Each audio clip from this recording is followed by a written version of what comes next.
Listen to this. Psalms 27, verse 13. I remain confident of this. I will see the goodness of the Lord in the land of the living. Wait for the Lord. Be strong and take heart and wait for the Lord. Another translation says, I would have lost heart had I not believed. Lately, I kid you not, as I'm walking and going about my days, I keep hearing that over and over. I would have lost heart had I not believed. I would have lost heart had I not believed. And I know the Lord is like trying to get my attention because there's a specific area in my life that it's like I've almost grown so weary in it. And I can feel like that weariness trying to rise up. And the Lord keeps bringing me back to this Psalms. And I'm going to read it again, but I would have lost heart had I not believed. I will see the goodness of the Lord in the land of the living. Wait for the Lord. Be strong and take heart and wait for the Lord. Wait for the Lord. If there's an area in your life that the Lord has told you, I'm going to show up in this area, trust him and believe for it. And I'm just going to be specific right now. In the area of waiting for your spouse, waiting for that person that God has for you.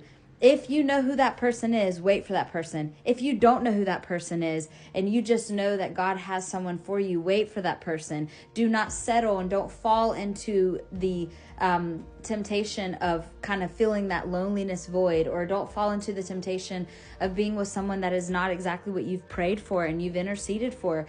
Just seriously, like, hold your standards, keep them high, and wait for that person, because God is not going to bring you someone that is not the best for you, that is not going to grow with you as he places more and more stewardship, like things for you to steward. He's going to bring somebody that he's completely designed for you, and they're going to be okay with your boundaries. They're going to champion your walk with Christ. They're going to champion and celebrate what God is doing in your life. They're going to support you. They're going to come behind you. I'm telling you, in the last couple months, it has been just, I've experienced some random stuff, just things that I hadn't experienced in a minute. And I think all of those things were alluding to just this weariness of like, wow, like, is this really going to actually happen for me? Am I believing in a fantasy? Am I believing in a fairy tale? Or is this person that I believe God is going to bring me just like in my head? It's not in your head. And every time I would almost like sway this direction or get caught off guard or be a little distracted, the Lord has just always brought me back. Like, Megan, you're believing for something you're going to see.